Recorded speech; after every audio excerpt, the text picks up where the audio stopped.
And the next segment, MVP is in the ring and gives a big introduction to Bobby Lashley.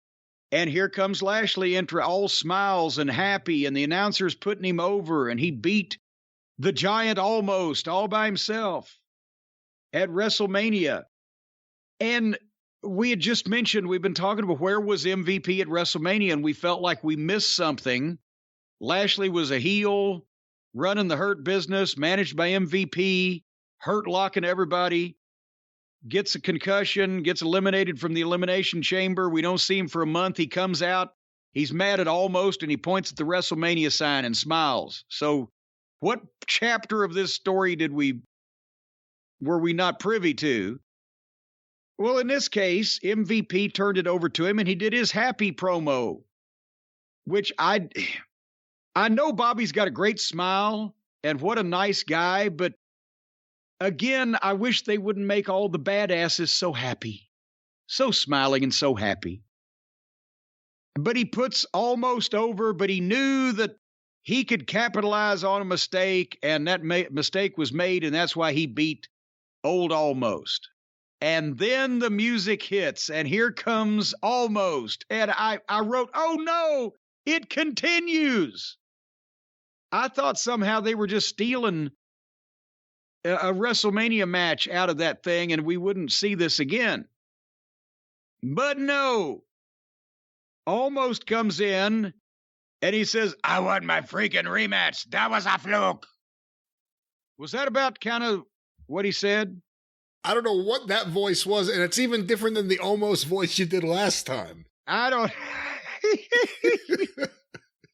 I like, that was a fluke. But anyway... Sounds like Colonel De Beers. I don't know what this voice is that you're doing. Colonel Clink. They stared at each other for a second, and then suddenly MVP just wipes out Lashley from behind. What the fuck? Well, I didn't see that coming, except he had introduced Lashley at the top of the interview with he slayed the Goliath and didn't even need me to help, like that kind of thing, right? And so now MVP kicks the shit out of Bobby Lashley and then puts him up, and Andre, I started to say, God, I wish, Almost puts him in the corner and beats him up in the corner with just the elbows and the knees and everything. MVP's shit looked better than Almost did. And then MVP gave him a nice stiff kick. So now apparently MVP is going to manage Almost and Bobby Lashley are still mad at each other.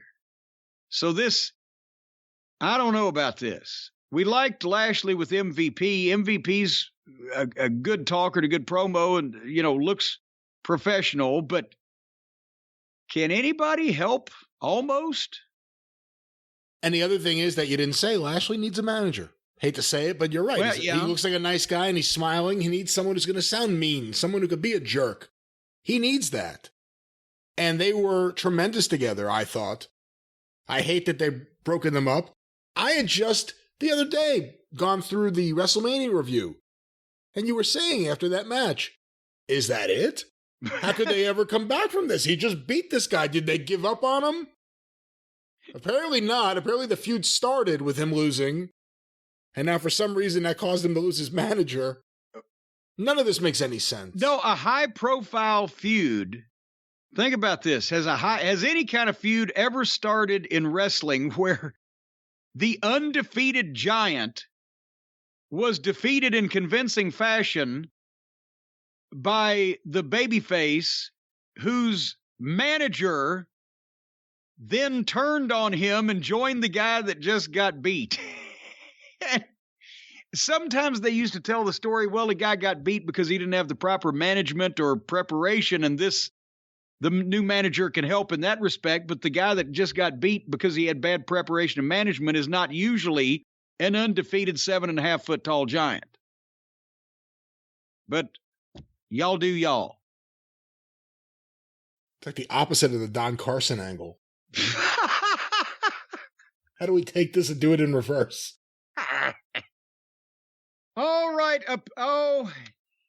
Unfortunately, we have an update from the backstage area, and Drat, Liv, and Rhea Ripley have made up and have a tag team title match next week. And they both said that there was no feeling in any of this. It's one of the canned backstage deals. Again, we've heard Rhea Ripley talk if she's got something to say or they give her something to say.